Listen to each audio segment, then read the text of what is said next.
Hey, good morning. This is Joe from Citrus County Porch Life, bringing you the AA word of the day for December 14th, 2024. And the word for today is reaching out. Never talk to an alcoholic from any moral or spiritual hilltop. Simply lay out the kit of spiritual tools for his inspection.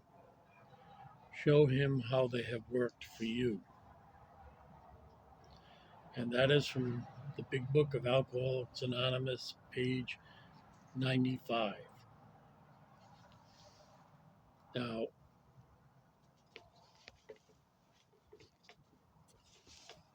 yeah, it's a little better. You can tell I have my hoodie on. When I came into contact with a newcomer, do I have a tendency to look at him from my perceived angle of success in AA? Do I compare him with the large number of acquaintances I have made in the fellowship? Do I point out to him in a magisterial way the voice of AA? What is my real attitude toward him?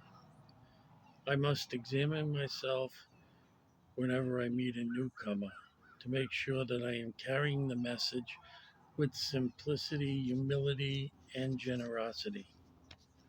The one who still suffers from the terrible disease of alcoholism must find in me a friend who will allow him to get to know the AA way, because I had such a friend when I arrived in AA. Today is my turn to hold out my hand with love to my sister or brother alcoholic, and to show him or her the way to happiness.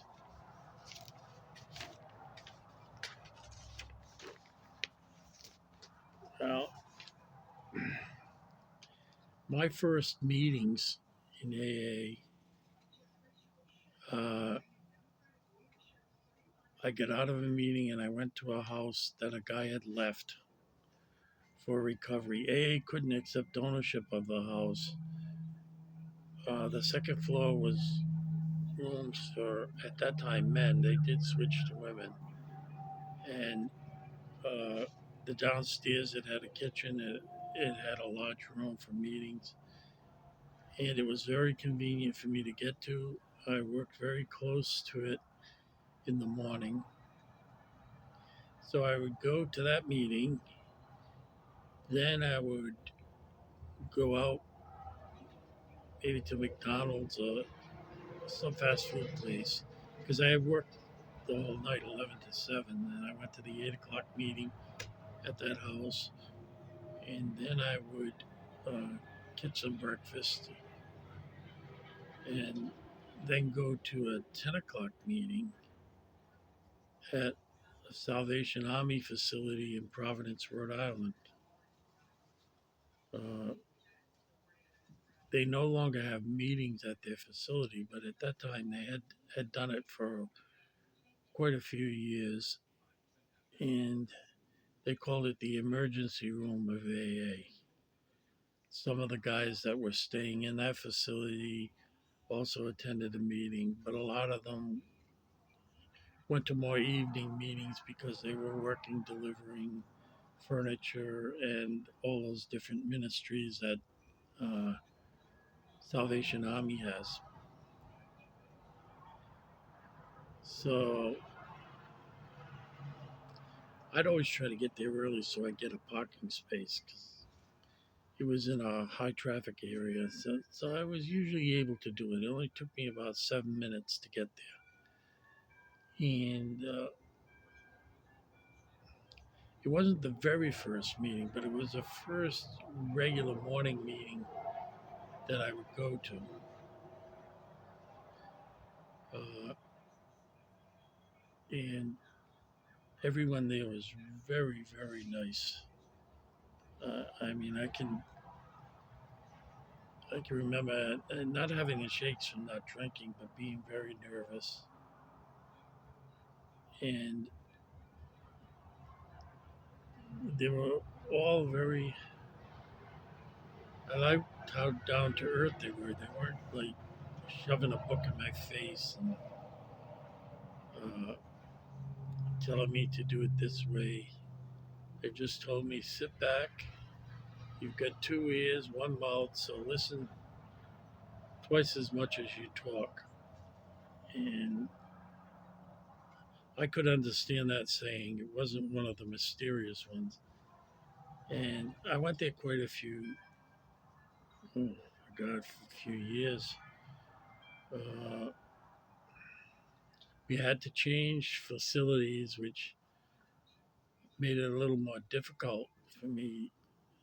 They became they had rooms upstairs, and then they changed the whole format of the building so that there were no outsiders in there, and they turned it into more or less a shelter for women, which was fine. And I found some other meetings to go. Some of them, well, most of them were in the poorest part of town where I grew up, so I wasn't uncomfortable with it being a really poor neighborhood because I had lived there for up until I was 26. And one of the meetings I went to was in the back of an old bakery, and it was a bare bones, those metal chairs that you can sit on for about 15 minutes before your butt starts hurting. And I asked, I asked the guy that ran the meeting to be my sponsor. His name was Herve, Herve, and he had a dog with him. I forget the breed of the dog, but it was a medium-sized dog, and I can remember he doesn't like many people. And I sat down. I came very early because I wanted to get used to it. And he just jumped right up on me and started licking my face and everything. He says, "Oh, he likes you." And I said it was no nonsense place. It was. I looked over one day where the coffee was, and I saw a little mouse going around looking for food.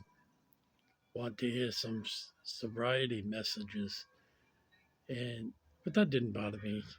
And I heard a lot of good things. There were some very new and raw people in there. And I was coming up on like a year and a half, but I had a slow learning curve. Let me put it that way. Not that I went out and drink or thought I was going to. It's just everything I heard, I challenged. I ruminated about it, and I wanted to see how it would fit in my life. And I'll tell you, some people came in, they were, compared to my bottom, everybody's bottom is their bottom.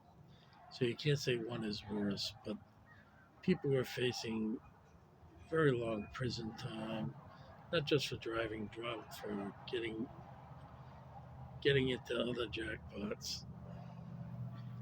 And then one opened up in a factory building right near where I lived. I mean, maybe 200 or 300 feet from there. And that attempted to provide meetings for people 8 o'clock, 10 o'clock, 12 o'clock, 2 o'clock, 4 o'clock, and then an evening meeting. And when I was a kid, I didn't know about it or I just didn't see it. There were a lot of drug addicts there. And in drug addicts, I mean shooting up type of drugs. And so we get a lot of people who would we had couches all over the place and they'd sit there. And I can remember going in one morning and I saw a guy laying down and no one showed up for a meeting. I was there by myself. And at this point, I was a nurse. And I went over to wake him up and I said, "Uh-oh." The color had gone out of his face. He was dead. And the cops and rescue squads came and they wanted to know how I knew him. And I didn't know him at all. I didn't know what his name was. I had never seen him before. And I was just going to wake him up and ask him, I'm going to start the meeting. Do you want to join in? And so, I mean, I got to start. I can't, I could never tell anyone that my start in AA was magnificent, that I got it all at once, that I never saw bad things, that everybody was happy. There was some song, "Don't Worry, Be Happy." That wasn't the start of me in AA. I mean, I did hear good things. I continually got better, but it was a very slow process, and things like that affected me. Finding someone dead at a meeting, lying on a couch, and so here it says, the newcomer that you're trying to help, do you compare them, their tendency to look at him from my perceived angle of success? Uh, and I try, you go to a meeting and some people say, how much time you got? I said, I got a few days. I don't like to say that I have 33 years unless it's appropriate for the situation. Maybe the group is having a countdown. Everybody stands up. They say 1 year you sit, 2 year you sit, three, four. Uh, but I'm not throwing that around. It has been a tough job for me. I haven't wanted to drink, but it's just very tough. It, this humility stuff is very tough. And you're not going to get sober without humility. So I had to learn to become humble. And simplicity, humility, and generosity. I certainly needed it all the time. Uh, I can remember when I got a year, I thought, what a great achievement that was. But it still didn't feel good to me as I passed that 3 day mark. That was my original goal, is to stop drinking for 3 days, because by the time I got to the third day, I wanted to drink again. And I know that was, the withdrawal. I know that now, being a nurse and having worked in the field. So I did have a friend when I arrived in AA. So I do, every single time I'm at a meeting, hold out my hand with love, and to my sister and brother alcoholic. And even if I don't meet him at the beginning of the meeting, and they ask, are there any newcomers here? And someone raises their hand, I make sure I go over, shake their hand, say it was good to see you at a meeting, keep coming. And without talking too much of myself, but emphasizing it's a big move to come to an AA meeting, especially if you don't have support, or even if the court has ordered you to go. Like, you don't want to be there. So I try to make it a very accepting place to be. And my takeaway from this reading is humility in all our endeavors. We won't get far if we don't have humility. It is the basis of AA, humility through anonymity. It's just what we're all about. So God bless.